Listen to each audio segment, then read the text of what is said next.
Hey guys, welcome back to my channel IAS aspirant Shivangi. Guys, कल मैंने आप सबसे कुछ कहा था, वो मुझे बहुत अच्छे से याद है कि मैं आपसे डेली ब्लॉग लाऊंगी। तो यही याद करके मैंने आज थोड़ा सा टाइम अपनी स्टडी से बचा के, जो भी मुझे टाइम मिला है उतने में मैं आप सबसे बात करना चाहती हूँ। तो जितने भी लोग 25 के लिए प्रिपेयर कर रहे हैं उनके लिए वीडियो तो बहुत ही ज़्यादा इंपॉर्टेंट होने वाली है, लेकिन जो 26 के लिए परेशान है कि मतलब 26 में उन्हें देना है, क्या स्ट्रेटजी रखें, कैसे क्या चीज़ें करें, शायद उनको भी थोड़ा सा आइडिया मिल जाएगा। तो मैं गाइस आज आप सबसे जो बातें करने वाली हूँ बहुत ही ज़्यादा इंपॉर्टेंट है 25 के वाले एस्पिरेंट के लिए, तो बहुत ही ज़्यादा। क्योंकि मैं न भी बहुत परेशान हो जाती थी, मतलब मैं ऐसे ही पढ़ती रहती थी, कभी मेंस पढ़ रही हूँ, कभी प्रीलिम्स का पढ़ रही हूँ, कभी आंसर राइटिंग कर रही हूँ, तो कभी टेस्ट पीटी के टेस्ट लगा रही हूँ। तो मुझे समझ ही नहीं आता था कि मतलब एक दिशा नहीं मिल पाती थी, तो ये क्या हो जाता है, एक भटकाव हो जाता है। लेकिन जब आप फर्स्ट बार प्रिपेयर कर रहे होते हो ना, तो आपको सब कुछ खुद ही करके गलतियाँ और खुद ही सीखना पड़ता है। तो अब तक का जो मतलब मैंने जो खुद पे अप्लाई करा है और ये वर्क भी काफ़ी कर रहा है, तो मैंने सोचा मैं आप सबके साथ शेयर करूँ ये चीज़ें।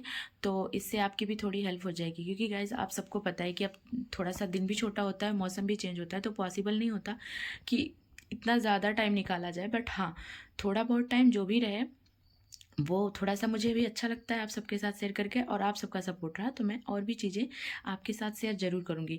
तो सबसे पहले बात कर लेते हैं एक प्रॉपर स्ट्रेटजी के बारे में कि कैसे कौन सी स्ट्रेटजी मैं इस टाइम पे फॉलो कर रही हूँ, कैसे क्या कर रही हूँ, तो वो सब चीज़ें मैं आपके साथ शेयर करती हूँ। गाइस कुछ मैंने आप सबके लिए तैयार किया है जो मैं आपके साथ शेयर करूँगी, और मैं आपको बताऊँगी भी कि कैसे क्या है। तो राइटिंग पे मत जाइएगा, और बहुत जल्दी मैंने रफली तैयार किया है, उन सबको अवॉइड करके जो चीज़ें मैं बता रही हूँ उस पर फोकस करिएगा।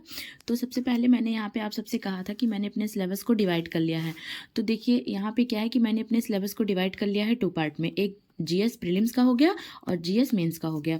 ठीक है, तो इससे क्या हो जाएगा कि हमारे लिए थोड़ा सा इजी हो जाएगा चीज़ें, अगर आप मेंस का अच्छे से प्रिपेयर करो। क्योंकि देखिए ये चीज़ें तो आपस में एक दोनों लिंक करती हैं, है ना। क्योंकि अगर आप पॉलिटी पढ़ रहे हो तो ऑलरेडी आपकी मेंस की भी पॉलिटी तैयार हो रही है, ऐसा तो है नहीं कि केवल पॉलिटी आप प्रीलिम्स के लिए पढ़ रहे हो। वैसे ही अगर आप ज्योग्राफी पढ़ रहे हैं पीटी के लिए, तो वो आपका मेंस का ऑलरेडी तैयार हो रहा है।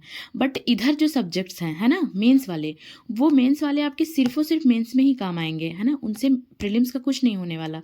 तो इसीलिए मैंने इन दोनों को डिवाइड करा है, जिससे हमको थोड़ा सा ये आइडिया रहे कि हाँ, हम अपना सिलेबस किस हद तक कवर कर पा रहे हैं और किस तरीके से हमारी चीज़ें हो रही। क्योंकि अगर इधर मेंस वाला एरिया कवर हो गया तो हमारा क्या होगा कि आंसर राइटिंग में हमें बहुत ज़्यादा आसानी हो जाएगी। तो चलिए बात करते हैं। तो सबसे पहले पीटी में मैंने रखा हुआ है, यहाँ पे सबसे पहले क्या रखा हुआ है, पॉलिटी। तो देखिए पॉलिटी मैं आप सब बता दूं कि मैंने बहुत ज़्यादा एक चीज़ और सबसे ज़्यादा ध्यान रखना है, वो है सोर्स, है ना। कि पॉलिटी के लिए एक सब्जेक्ट के लिए 10 सोर्सेज बिल्कुल मत रखिएगा, क्योंकि इस टाइम पे अगर आपके एक सब्जेक्ट के लेकर सोर्सेज ही ज़्यादा होंगे, लिमिटेड नहीं होंगे, तो रिवीजन में बहुत ज़्यादा प्रॉब्लम आने वाली है ना। तो अपने सोर्सेज को लिमिटेड ही रखिएगा। चलिए आगे बात करते हैं। तो यहाँ पे क्या हो गया, पॉलिटी। तो जैसे पॉलिटी मैंने प्रीलिम्स के लिए रख लिया, तो ऑलरेडी मेंस के लिए तैयार हो ही जाएगा। फिर यहाँ पे बात क्या करें, ज्योग्राफी हो गया, है ना, इकोनॉमी और हिस्ट्री। हिस्ट्री में सारी हिस्ट्री आ गई और आर्ट एंड कल्चर भी, है ना। और यहाँ पे उसके बाद फिर क्या बात करेंगे, साइंस एंड टेक्नोलॉजी की। फिर क्या है, एनवायरमेंट एंड इकोलॉजी। ठीक है, और उसके बाद फिर यहाँ पे मैंने लिखा है करंट अफेयर। ठीक, सीए का मतलब होगा करंट अफेयर। और सी सेट, तो सी सेट तो बहुत ही ज़्यादा इंपॉर्टेंट है गाइज, बहुत बहुत बहुत बहुत ज़्यादा। तो अब क्या है, आज दिसंबर चल रहा है, दिसंबर में ऑलरेडी 6-7 दिन जा चुका है हमारे पास। तो जिन लोगों ने अभी सी सेट बिल्कुल शुरू भी नहीं किया है, ठीक है, मैं उन लोग से यही कहूँगी कि अगर आप 25 के लिए अपेयर हो रहे हैं तो प्लीज़ आप सी सेट शुरू कर दीजिए, है ना। तो सी सेट को आप नहीं ज़्यादा तो कम से कम 1 आवर टाइम देना शुरू कर दीजिए, 1 आवर तो दीजिए, है ना, अभी से। तो ये हो गया हमारा प्रीलिम्स का बात, जो हमने कहा कि वो ऑलरेडी प्रीलिम्स में, जो हम प्रीलिम्स में तैयार करेंगे मेंस में तो हमारे लिए हो ही जाएगा। तो इसे 2 पार्ट में मैंने सिलेबस को बांट लिया है। अब देखिए इधर हो गया प्रीलिम्स का और इधर मैंने किया है मेंस। पोस्ट इंडिपेंडेंस हो गया, वर्ड हिस्ट्री। तो वर्ड हिस्ट्री आपको पता है कि प्रीलिम्स में नहीं आने वाला। एथिक्स हो गया, एथिक्स का एक भी क्वेश्चन प्रीलिम्स में नहीं आएगा, ठीक है। Society, governance, social justice, IR, disaster management, ये सारे सब्जेक्ट जो हैं आप देख सकते हैं, ये ओनली क्या है आपके मेंस के लिए। तो आप इनको अच्छे से तैयार करके, अभी आपके पास टाइम है कि अगर आप का ये सब मतलब थोड़ा ऐसा लग रहा है कि कम तैयार है, तो आप अभी इसको 3 घंटे 4 घंटे दे के तैयार कर सकते हैं जनवरी 1 तक आराम से। तो इस तरीके से जब हम अपना सिलेबस डिवाइड कर लेते हैं तो हमें थोड़ा सा ये लगता है कि हाँ हमारा तैयार हो रहा है ना। और अब इसमें जो इन दोनों को तैयार हो रहा है कि नहीं तैयार हो, किस हद तक आपका सिलेबस कवर हुआ है, कैसे क्या कैसे पता चलेगा, तो मैं आप सबको यहाँ पे बता दूँ PYQs, है ना। क्योंकि PYQs जब तक आपके नहीं करेंगे, आपके एक एक सब्जेक्ट के जितने भी PYQs है ना, ऐसे मैं तो 10-10 ईयर का ही कर रही हूँ कंप्लीट, है ना, मैंने 10 ईयर के ही सॉल्व किए हैं। बट मैं आपको बता दूँ गाइस कि चाहे वो PT हो या मेंस हो, क्योंकि हमारे और UPSC के बीच में एक समझ लीजिए अगर कुछ भी कोई है कि हम उससे थोड़ा सा UPSC का लेवल जान सकते हैं, है ना, तो वो केवल PYQs ही हैं, चाहे वो प्रीलिम्स के हों या मेंस के हों।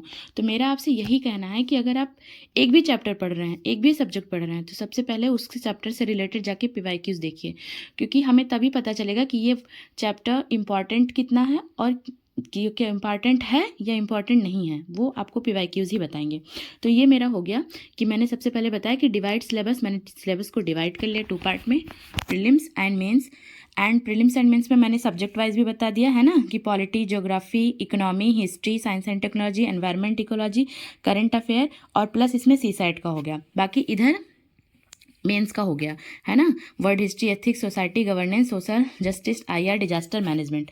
अब ये हो गया। अब हम आप सबसे बात करेंगे कि कैसे इससे आगे का मतलब हम डेली का क्या रूटीन रखें। सिलेबस तो हमारा डिवाइड हो गया, तो ये हमें तैयार करना ही करना है, पर इसको किस तरीके से तैयार करना है, क्योंकि अब आप सबको पता है कि 25 के लिए बहुत ही कम दिन बचा हुआ है ना। तो अब बात करते हैं डेली स्टडी स्लॉट। तो जो मैंने रखा है खुद का, मैं आपके साथ वही शेयर कर रही हूँ। जैसे GSPT सब्जेक्ट है ना, एक दिन का ये इतना होता है मेरा। इसमें क्या हो गया कि GSPT subject and GS mains. अब ये आप कैसे कर पाएंगे GSPT GS मेंस, जब आपके सब्जेक्ट वाइज ऑलरेडी आप डिवाइड कर लेंगे, तभी आपका ये हो पाएगा। तो जैसे अभी मैंने क्या किया है कि GSPT का मैंने उठाया, तो PT के सब्जेक्ट पढ़ रही हूँ, तो मैंने ये अपने हिसाब से रखा है। आप अपने टाइम के अकॉर्डिंग देख सकते हैं। अगर आपका अभी से है कि आप डेली 10 घंटे पढ़ते हैं, तो उसके हिसाब से इस तरीके से कर लीजिए। अगर आपको लग रहा है कि इतना टाइम अभी नहीं हो पाएगा, तो आप और कम कर लीजिए घंटे, आप अपने अकॉर्डिंग कर लीजिएगा। मैंने अपने अकॉर्डिंग किया हुआ है। तो यहाँ पे GSPT के लिए मैंने इतने टाइम दे दिया, फिर उसके बाद GS मेंस का हो गया। अब अगर 4-5 घंटे मैं GS प्रीलिम्स को मतलब PT को दे रही हूँ, तो मैं ऑब्वियस सी बात है भाई कि मेंस में 3 घंटे तो अभी मैं दे ही सकती हूँ, इतना तो अभी टाइम है ही जनवरी तक।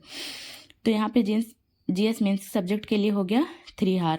फिर उसके बाद ऑप्शनल को हमें नहीं भूलना है, क्योंकि केवल हमारा मकसद PT पास करना नहीं है, फाइनल सिलेक्शन तक हमें जाना है। तो अगर हमें फाइनल सिलेक्शन तक जाना है गाइज, तो हमारी तैयारी को एक दिशा तो हमें देना ही पड़ेगा। क्योंकि ऐसे नहीं है कि आपका जब मन आए आप ये एक सब्जेक्ट उठा लें, जब मन आए वो सब्जेक्ट उठा लें और पढ़ के केवल रख दें, है ना। हमें बाकायदा सिलेबस को और PYQs को अच्छे से तैयार करना है। सिलेबस तो वैसे भी बहुत ज़्यादा बड़ा है, बट हाँ इतना होना चाहिए कि आपने जो पढ़ा है, सब्जेक्ट जितना पढ़ा है, एटलीस्ट उससे आपके क्वेश्चन गलत ना हो, है ना। तो उसके लिए आपके PYQs एंड एक प्रॉपर स्ट्रेटजी बहुत ज़्यादा ज़रूरी है। तो यहाँ पे ऑप्शनल हो गया, और ऑप्शनल के साथ करंट अफेयर, क्योंकि आप जो इधर यहाँ पे आपने देखा कि आप कोई भी GS के सब्जेक्ट कंप्लीट कर रहे हैं, ठीक है, तो उसको हमें करंट से बिल्कुल अपडेट करते रहना है। जैसे पॉलिटी हो गया या ज्योग्राफी हो गया, एनवायरनमेंट एंड इकोलॉजी का भी हमें करंट में चीज़ें देखते रहना है, क्योंकि करंट भी बहुत ज़्यादा अपने आप में इम्पॉर्टेंट है, आप समझ सकते हैं। अब बात करें करंट की, तो बहुत सारे लोग ऐसे होते हैं, अगर करंट की बात करें गाइस, तो बहुत सारे लोग ऐसे होते हैं जो न्यूज़पेपर पढ़ते हैं। कुछ लोग ऐसे हैं जो मंथली मैगजीन से या फिर न्यूज़पेपर से कवर कर लेते हैं। तो मैं खुद का बताऊं तो मैं न्यूज़पेपर नहीं पढ़ रही हूँ। रीज़न मेरे पास ये है कि मुझसे हो नहीं पाता था और काफ़ी ज़्यादा बर्डन हो जाता था। तो ये नहीं है कि मैं अगर न्यूज़पेपर नहीं पढ़ रही हूँ तो मैं मंथली मैगजीन हो गया, वेबसाइट हो गया, अपने तरीके से मैं करंट अफेयर मैनेज कर लेती हूँ। और मैंने दृष्टि का बैच लिया हुआ है, तो सर भी करंट अफेयर की क्लासेस भी चलती हैं, तो मेरा हो जाता है। बट अगर आप पढ़ सकते हैं न्यूज़पेपर तो बहुत अच्छी बात है, आप न्यूज़पेपर करिए। अदरवाइज़ आप करंट को ये मत करिए कि करंट अफेयर पे फोकस नहीं कर रहे, एक मंथली मैगजीन फॉलो करिए। ये नहीं कि इनका भी ले लिया, उनका भी ले लिया, इनका भी ले लिया, कि कहीं कुछ छूट ना जाए। देखिए सारी चीज़ें ऑलरेडी सेम ही होती हैं, एक दो चीज़ें छोड़कर।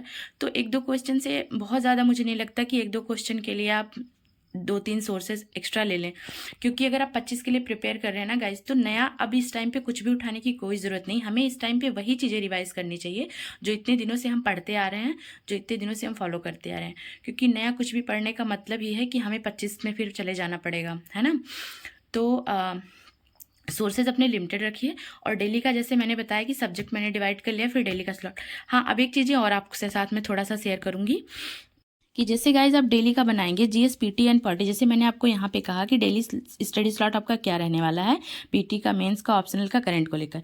तो जैसे आप जीएसपीटी में पॉलिटी पढ़ रहे हैं, है ना, तो पॉलिटी तो अपने आप में कुछ लोगों को इंटरेस्टिंग लगता है, कुछ लोग को बोरिंग लगता है। तो अगर जीएस पॉलिटी में हम जीएस पॉलिटी पीटी के लिए प्रिपेयर कर रहे हैं या फिर पॉलिटी प्रिपेयर कर रहे हैं, तो आप मेंस के लिए उसके साथ साथ एथिक्स और सोसाइटी कर सकते हैं, है ना। फिर अगर आप इकोनॉमी कर रहे हैं पीटी बेस्ड, तो आप क्या करिए, मेंस बेस्ड आप अपना गवर्नेंस उठा लीजिए या फिर सोशल जस्टिस कर लीजिए, साथ में आईआर। क्योंकि थोड़ा सा सब्जेक्ट ना अपना अलग अलग रखेंगे तो उससे क्या होता है, पढ़ने में, उससे क्या होता है कि पढ़ने में इंटरेस्ट बना रहता है। और कहते हैं ना कि जब हमें वही काम करना है, भाई हमें पढ़ना है, अब दिन का आपको 10-10 घंटे, 11-11 घंटे स्टडी करनी ही करनी है, तो उसमें होता है ना कि बोर हो के करें या फिर इंटरेस्ट लेके करें। अगर इंटरेस्ट लेके करेंगे तो चीज़ें आसान लगेंगी और हो भी जाएंगी। तो इस तरीके से मेरा कुछ स्टडी का रहता है। तो मैं आप सबसे इतनी चीज़ें जो मतलब अभी तक डिस्कस किया है मैंने, ये तो आज हो गया कि मतलब सिलेबस कैसे डिवाइड किया, फिर डेली का कैसे क्या रहने वाला है, और बाकी कितने डे वाइज प्लान कैसे बनाए। तो गाइज मैंने आप सबसे पहले बता दूं कि ये कभी मत करिए कि एक ही दिन में 10 सब्जेक्ट उठा लीजिए, है ना, या फिर एक ही दिन में ऐसा करिए कि केवल एक सब्जेक्ट लेके चलिए, क्योंकि 10 उठाना भी हमारे लिए प्रॉब्लम कर सकता है और एक भी हमें हो सकता है कि थोड़ा सा नुकसान कर दे इस टाइम पे। तो इस तरीके से जो मैंने आपको भी बताया है कि अगर आप इस तरीके से एक पीटी ले रहे हैं तो आप 2 मेंस ले लीजिए, छोटे छोटे सब्जेक्ट ही रखिए लेकिन आपके कंप्लीट तो हो रहे हैं। तो इस तरीके से आप अपना बना लीजिएगा। बाकी की चीज़ें जो भी हैं अब सब्जेक्ट वाइज बात करेंगे कल, है ना। सबसे पहले इंपॉर्टेंट था ये बात करना कि किस तरीके से हमें जाना, तो समझ लीजिए रास्ता हमने आज बनाया है। बाकी कल बात करेंगे एक सब्जेक्ट की कि उस सब्जेक्ट में कौन कौन से टॉपिक इंपॉर्टेंट हैं और कैसे हमें पीवाईक्यू एनालिसिस करना है, और बाकी की चीज़ें आंसर राइटिंग कैसे करना है, कैसे प्रीलिम्स के मॉक टेस्ट वगैरह की बातें हम करेंगे कल। तो गाइज जितने लोग भी मेरे ब्लॉग पे अभी नए हैं, प्लीज़ मेरे ब्लॉग मेरे चैनल को सब्सक्राइब कर लीजिएगा। एंड हाँ, लाइक करके बिना मत जाइएगा। ठीक है गाइज, मिलते हैं नेक्स्ट ब्लॉग में।